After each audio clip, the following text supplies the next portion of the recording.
You're listening to Sip and Grow the podcast, the show where we taste awesome, delicious wines while having unfiltered conversations about our passions, experiences, struggles, entrepreneurship, and life. My name is Nicole Di Pasquale, and I'm a wine enthusiast just trying to pursue her passions and dreams while taking you on the journey with me, one episode at a time. My ultimate goal is to not only bring you wine knowledge and value, but also inspire you to enjoy your process and journey in pursuing your passions and dreams.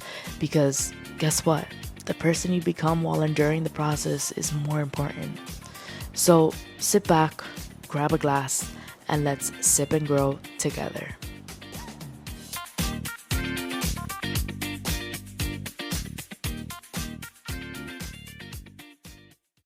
Hello, guys, and welcome back to another episode of Sip and Grow the podcast with me, your host, Nicole Di Pasquale.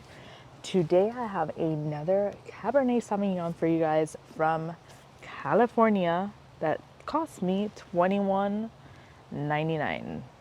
Honestly, I am on a mission to find good California cabs that won't break your bank and are just delicious overall, where you can like buy this bottle and take it to a party and everyone's gonna love it. Because I've always said this, I'm not a huge Cabernet Sauvignon fan, like if it's from California. Cabernet Sauvignon's not what I tend to go for. If I do, I tend to go for South American Cabernet Sauvignons or specific California Cabernet Sauvignons. But this one caught my curiosity because my friend at Total Wine Miami Beach, Sharmila, shout out to Sharmila. Hopefully we can have her soon on the podcast. One of the days I was there, I was like, okay, real talk.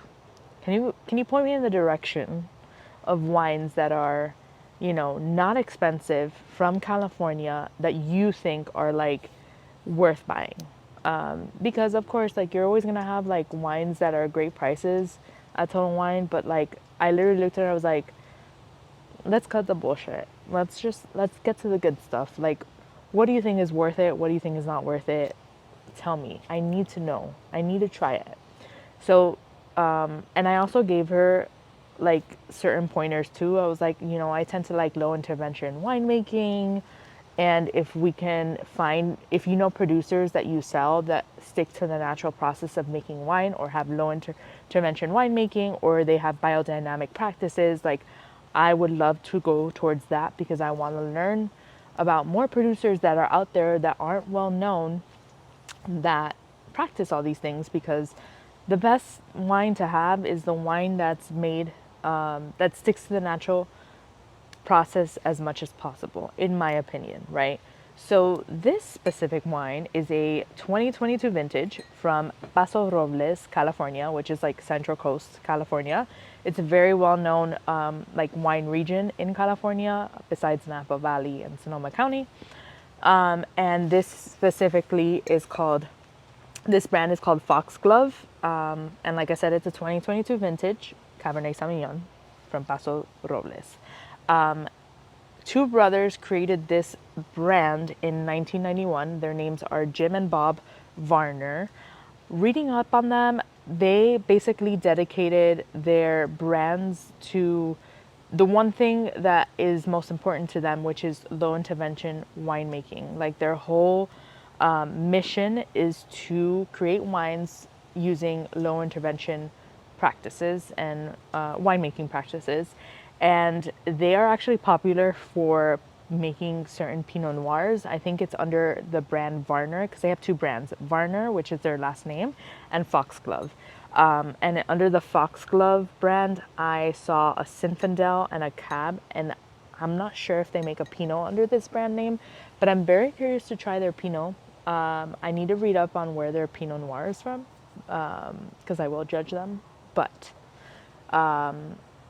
they seem like a good duo of brothers, and I love that they are so dedicated to low intervention winemaking. So this one cost me $21.99 at Total Wine, and I am excited to check it out and try it out and see what's up, what's happening. Is this worth my $21.99, or am I just gonna throw it away after? Which I tend to not throw away wine, but it has to be really bad for me to throw it away. But you know what? You know why I love low intervention winemaking? Because it's about going with the flow. It's about letting nature take its course. And isn't that what we should do with our lives? Isn't that how we should live our lives? Just going with the flow? I mean, that's at least how I live my life, but which is kind of crazy because if you think about it, low intervention winemaking makes you surrender to whatever the fuck is happening because you're just there. You're literally there being a support like person for the wine, allowing it to do its thing. So you're just like, hey wine, I support you in your growth. I support you in doing what you need to do. I'm here rooting for you, but you're not intervening. You're not intervening. You're not adding anything. You're not doing anything because you're literally supporting the wine to do its thing and be whatever it's meant to be at that moment, at that time. And I was like, I had an epiphany. I was like, isn't that how we should be in our lives, in our day-to-day practices? Like, isn't that how we should wake up and live our life each day?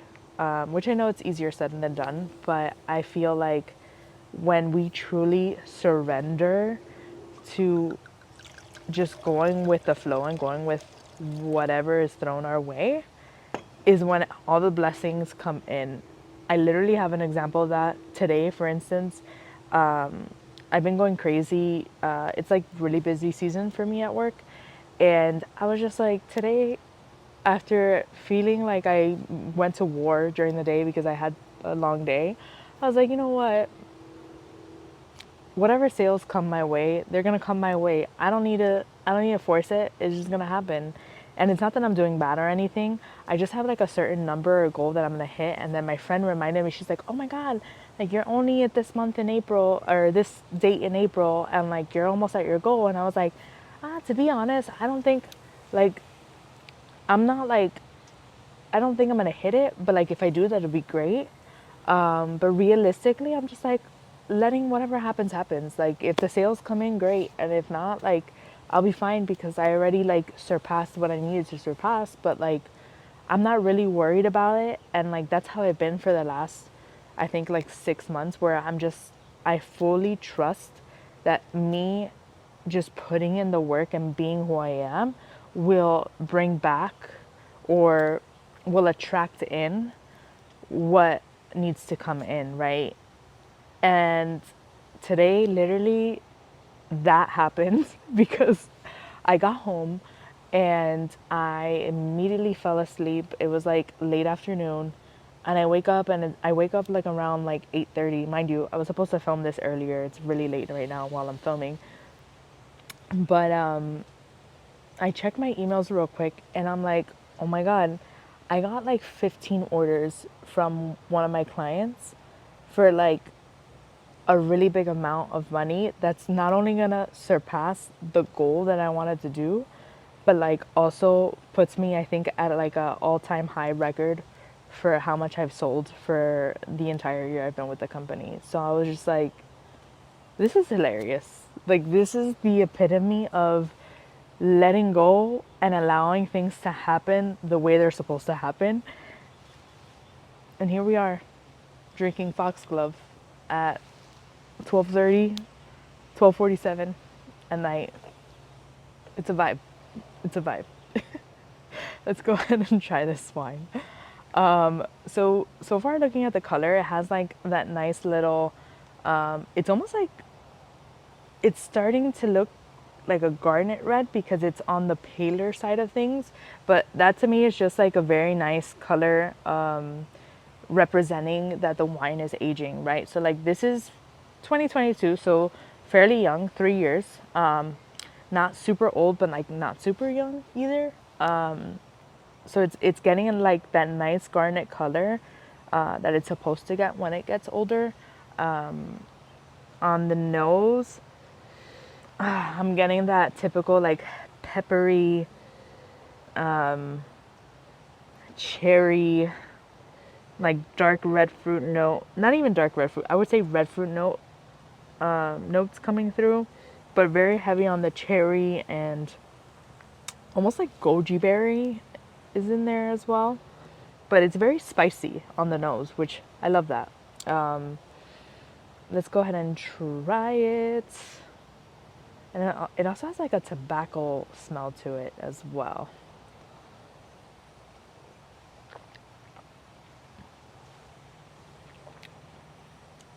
Ooh. Okay, so the tannins on this one settled really nicely because it's not so aggressive. It's very smooth on the mouthfeel and it goes down very nicely, but it does have that full body aspect to it that a typical cab does. But I would say it's definitely heavy on the cherry notes and the red, I would almost say like red pepper notes. Um, Sorry, there's like sprinklers and it just hit like a tree near me and distracted me. But I really enjoy this one.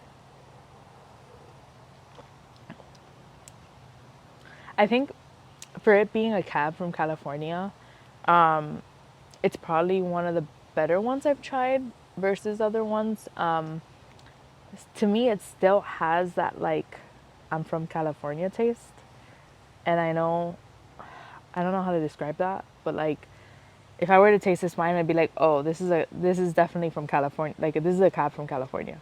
But I definitely like the fact that it's not super heavy on the mouth feel and it goes down really, really nicely.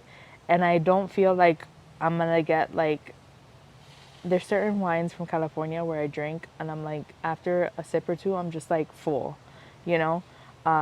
I feel like I can keep drinking this and it's full bodied to the point where it'll pair very nicely with like a very hearty meal. My rating for this, I'm gonna give it a 7.8 out of 10.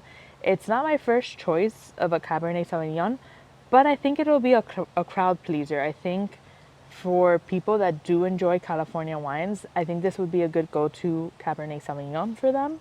I love the fact that it's low intervention winemaking and the story behind the brand. I definitely need to try their other grape varietals, and I'm not mad at it. I'm not mad at it. It's $21.99, not that bad of a price point for it being from California. But let me know if you try it. Let me know what you think. And remember, go with the flow. Let everything come to you because that's what life is about. Just being exactly who you are is enough, and everything else will come to you when it needs to. It's that simple. Cheers.